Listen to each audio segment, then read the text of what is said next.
So at Diligence, we have built so many tools that we could like fill the whole day talking about all of them.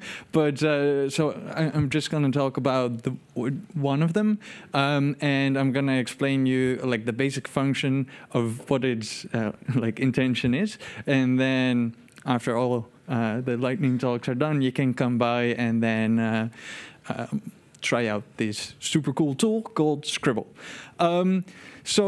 If you're a Solidity developer or a developer at all, you're probably familiar with unit testing. And this is this practice where you take isolated situations like I have a contract, I have a function add, and if I put these two values in there, 1 and 2, then there should be a result, and you should get 3 out of it.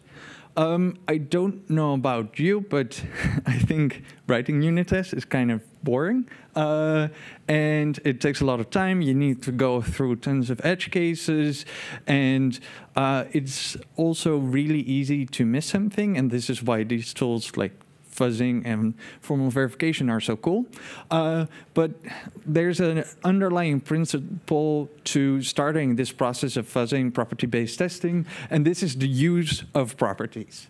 So a property, as opposed to a unit test, is something that describes all possible situations rather than just a single one of them where you put 1 and 2 into an add function and you expect something to come out.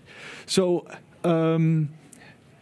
instead of that, you describe the behavior. So in case of add, it's kind of simple. You say, well, this function add is supposed to take 2 numbers and give you the sum of them.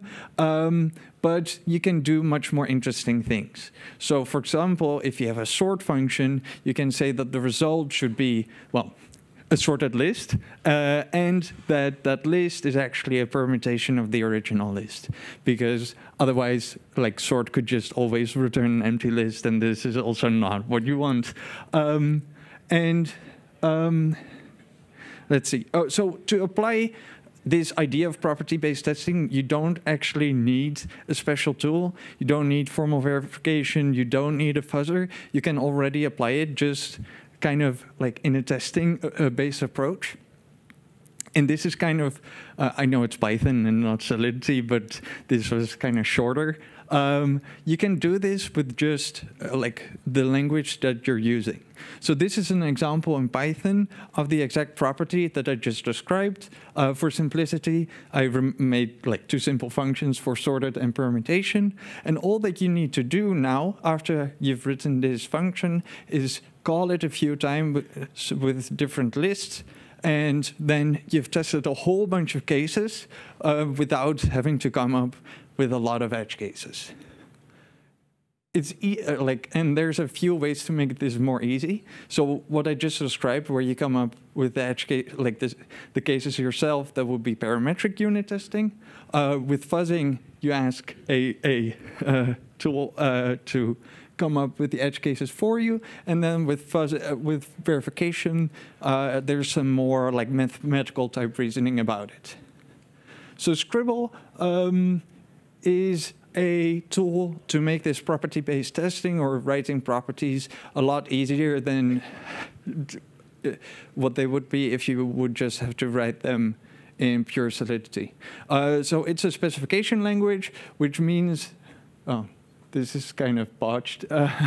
So you have a picture here of a token, and you see 2 lines, or a few lines of comments above a function and above the contract. And these are kind of like programmatic descriptions of the properties that you would want to have hold over this contract. What we do with the tool is we take these properties that are super simple and high level and more expressive than normal Solidity, and we translate them into runtime checks. And the nice thing about runtime checks is that almost everything can reason about them. So you can use them with unit tests, which we sometimes do. You can use them with fuzzing, which is another tool we've built. Diligence fuzzing, you should check it out. But you can also do symbolic execution on it. You can do verification on it. And it's kind of framework agnostic. So I think you can use it with almost all of the other tools that are going to be demoed here, which is really cool. And that's it.